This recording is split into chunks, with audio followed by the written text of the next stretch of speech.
혹시 이런 경험이 있으신가요? 분명히 상대방이 그렇게 말했는데 나중에 물어보면 난 그런 말 한 적 없어라고 해요.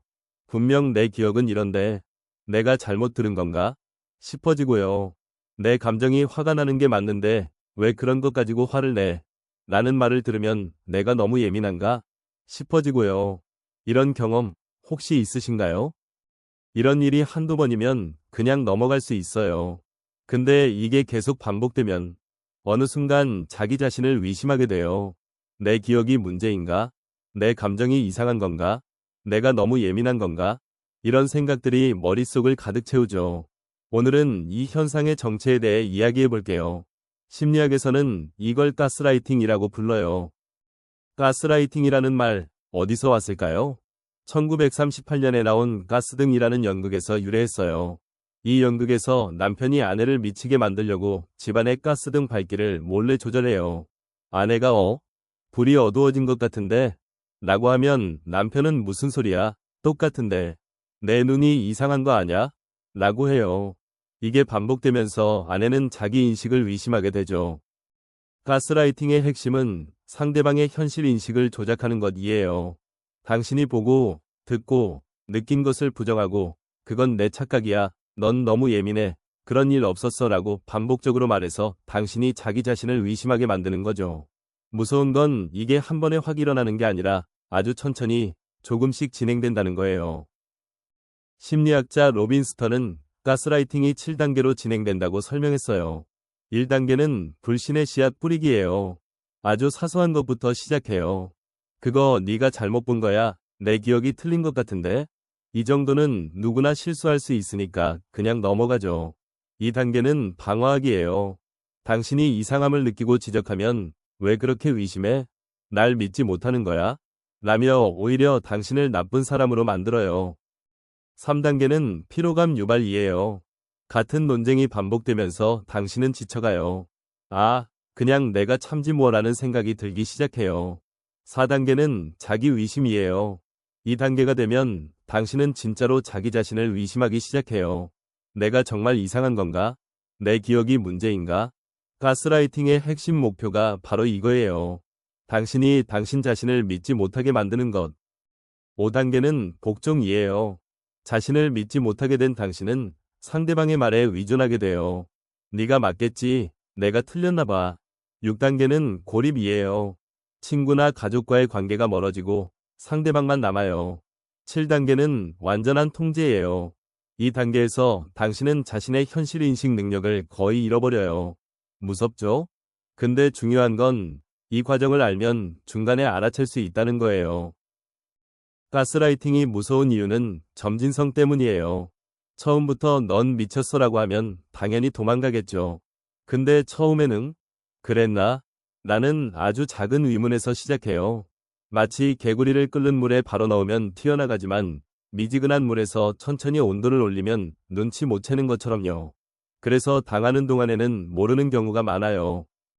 가스라이팅을 당하면 피해자의 뇌에서는 무슨 일이 일어날까요? 먼저 인지 부조화가 발생해요. 심리학자 레온 페스팅거가 연구한 개념인데요. 두 가지 모순된 정보가 충돌할 때 느끼는 불편함이에요. 예를 들어 나는 분명히 이걸 봤다와 상대방은 그런 일 없었다고 한다가 충돌하면 뇌는 이 불편함을 해결하려고 해요. 그리고 안타깝게도 많은 경우 내가 틀렸겠지로 결론을 내려버려요. 다음으로 학습된 무기력이 생겨요. 심리학자 마틴 셀리그만의 유명한 개구리 실험이 있어요. 개를 대상으로 한 실험이에요. 어쨌든 반복적으로 피할 수 없는 상황에 놓이면 나중에 피할 수 있는 상황이 와도 시도조차 하지 않게 된다는 거예요. 가스라이팅 피해자도 마찬가지예요. 어차피 말해봤자 내 탓이 될 거야. 저항해봤자 소용없어라는 생각에 갇히게 돼요. 뇌과학적으로 보면 지속적인 가스라이팅은 편도체를 과활성화시켜요. 편도체는 위협을 감지하는 뇌부위인데 이게 계속 켜져 있으면 만성 불안 상태가 돼요. 항상 긴장하고 눈치 보고 내가 또 뭘 잘못했나? 걱정하게 되죠. 이건 피해자의 성격이나 의지력 문제가 아니에요. 내가 그렇게 반응하도록 훈련된 거예요. 그럼 가해자는 왜 가스라이팅을 할까요? 크게 두 가지 경우가 있어요. 첫 번째는 의도적인 경우예요. 상대방을 통제하고 지배하려는 목적으로 의식적으로 사용해요. 나르시시스트나 사이코패스적 특성을 가진 사람들에게서 많이 나타나요. 두 번째는 무의식적인 경우예요. 본인도 모르게 이런 패턴을 사용하는 거죠.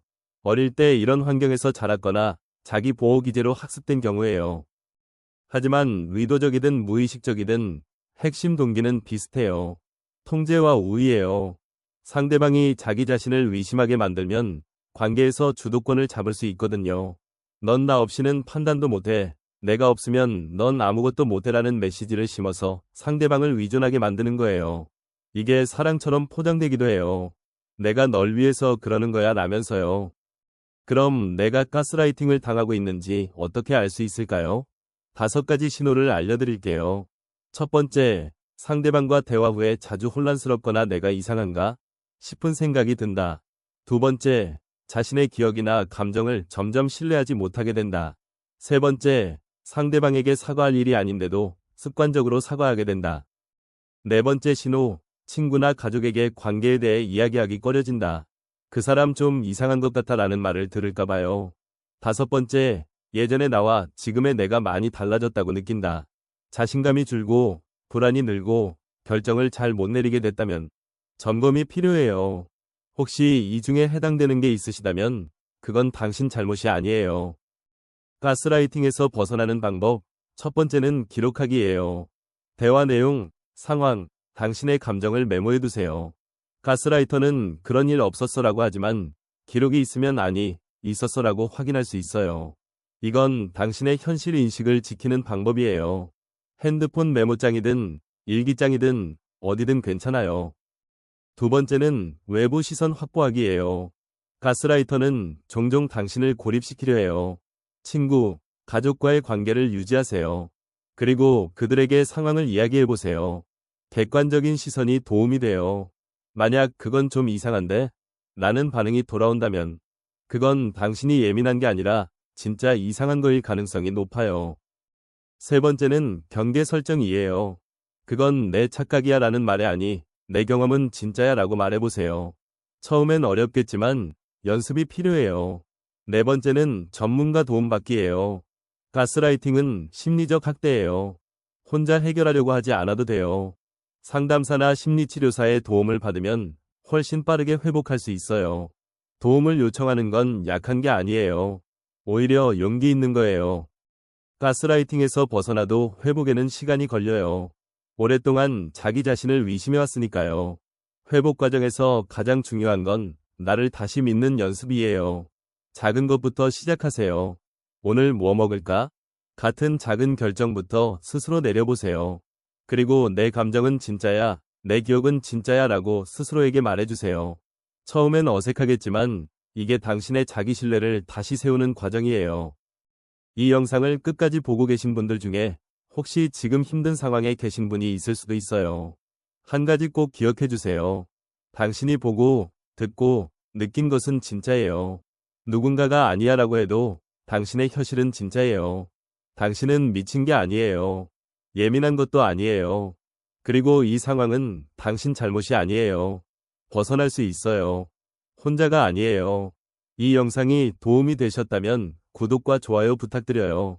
다음 영상에서 또 만나요.